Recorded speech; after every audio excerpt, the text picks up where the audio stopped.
Welcome back to Commodity Champions. And India's sugar output is expected to rise in year 25-26.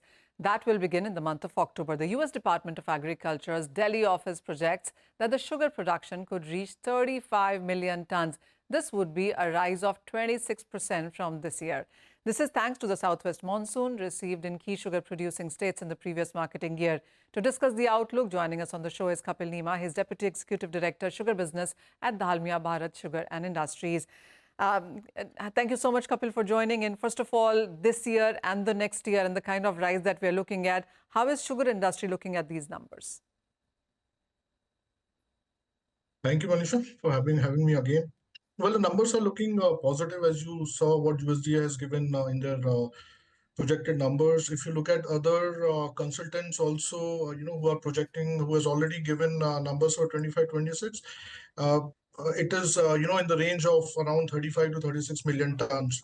With the kind of reservoir levels and the plantings we are seeing in Maharashtra and Karnataka, I think, these are still a medium range compared to, the highs we have seen in 21-22 or 22-23.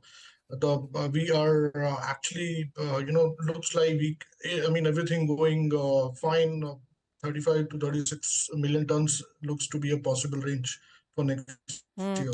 Kapil, the major talking point for the industry this year has been the export of sugar, and even as 10 lakh tons was allowed as the market or industry asked for it, what are the numbers that we've seen of actually exported and contracted right now? Well, we've seen around 700,000 tons of sugar getting contracted so far.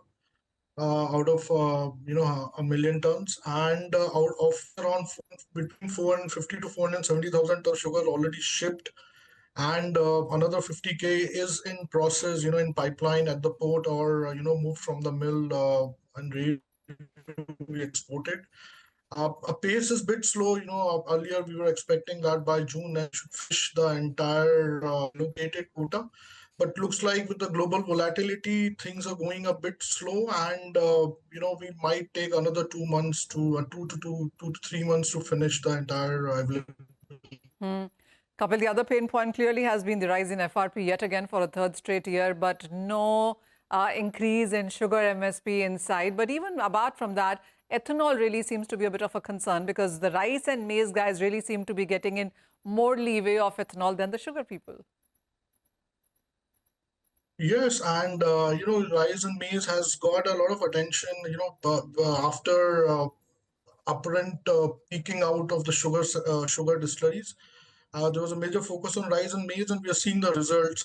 Eventually, as we go forward, we believe there will be a sort of a balance which will come between the sugar-based ethanol and grain-based ethanol, and will continue to cater to the demand, because if you look at it, overall the gasoline consumption is decently increasing by around 7 to 8% CAGR.